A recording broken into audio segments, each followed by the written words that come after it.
ಕೊನೆಗೂ ಕನ್ನಡಿಗರ ಆಕ್ರೋಶಕ್ಕೆ ಮಣಿದ ಫೋನ್ ಪೇ ಸಿಇಒ. ಕನ್ನಡಿಗರ ವಿರೋಧಿ ಹೇಳಿಕೆಗೆ ಕ್ಷಮೆ ಯಾಚಿಸಿದ ಸಮೀರ್ ನಿಗಮ್. ನನ್ನ ಉದ್ದೇಶ ಕನ್ನಡ, ಕರ್ನಾಟಕ, ಕನ್ನಡಿಗರನ್ನ ಅವಮಾನಿಸುವುದಲ್ಲ. ಬೆಂಗಳೂರು ಅನೇಕ ಜನರ ಕನಸನ್ನ ಈಡೇರಿಸಿದ ನಗರ. ಕನ್ನಡಿಗರ ಬಾಯ್ಕಾಟ್ ಅಭಿಯಾನಕ್ಕೆ ಮಂಡಿಯೂರಿದ ಸಮೀರ್. ಕನ್ನಡಿಗರ ಮೀಸಲಾತಿ ವಿರೋಧಿಸಿದ್ದ ಫೋನ್ ಪೇ ಸಿಇಒ. ನನ್ನ ಮಾತಿನಿಂದ ಯಾರಿಗಾದ್ರೂ ನೋವಾಗಿದ್ರೆ, ನಿಮ್ಮ ಭಾವನೆಗಳಿಗೆ ಧಕ್ಕೆ ಉಂಟಾಗಿದ್ರೆ ನಾನು ಕ್ಷಮೆ ಯಾಚಿಸುತ್ತೇನೆ. ತಮ್ಮ ಎಕ್ಸ್ ಖಾತೆಯಲ್ಲಿ ಪೋಸ್ಟ್ ಮಾಡಿದ ಫೋನ್ ಪೇ ಸಿಇಒ ಸಮೀರ್. ಕೊನೆಗೂ ಕನ್ನಡಿಗರ ಆಕ್ರೋಶಕ್ಕೆ ಮಣಿದಿದ್ದಾರಂತೆ ಫೋನ್ ಪೇ ಸಿಇಒ. ಕನ್ನಡಿಗರ ವಿರೋಧಿ ಹೇಳಿಕೆಗೆ ಕ್ಷಮೆ ಯಾಚಿಸಿದ್ದಾರೆ. ಸಮೀರ್ ನಿಗಮ್, ನನ್ನ ಉದ್ದೇಶ ಕನ್ನಡ, ಕರ್ನಾಟಕ, ಕನ್ನಡಿಗರನ್ನ ಅವಮಾನಿಸುವುದಲ್ಲ ಎಂದಿದ್ದಾರೆ. ಬೆಂಗಳೂರು ಅನೇಕ ಜನರ ಕನಸನ್ನ ಈಡೇರಿಸಿದ ನಗರ.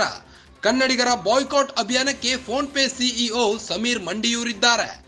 ಕನ್ನಡಿಗರ ಮೀಸಲಾತಿ ವಿರೋಧಿಸಿದ್ದ ಫೋನ್ ಪೇ ಸಿಇಒ, ನನ್ನ ಮಾತಿನಿಂದ ಯಾರಿಗಾದ್ರೂ ನೋವಾಗಿದ್ರೆ, ನಿಮ್ಮ ಭಾವನೆಗಳಿಗೆ ಧಕ್ಕೆ ಉಂಟಾಗಿದ್ರೆ ನಾನು ಸಾರಿ ಕೇಳ್ತೇನೆ ಎಂದಿದ್ದಾರೆ.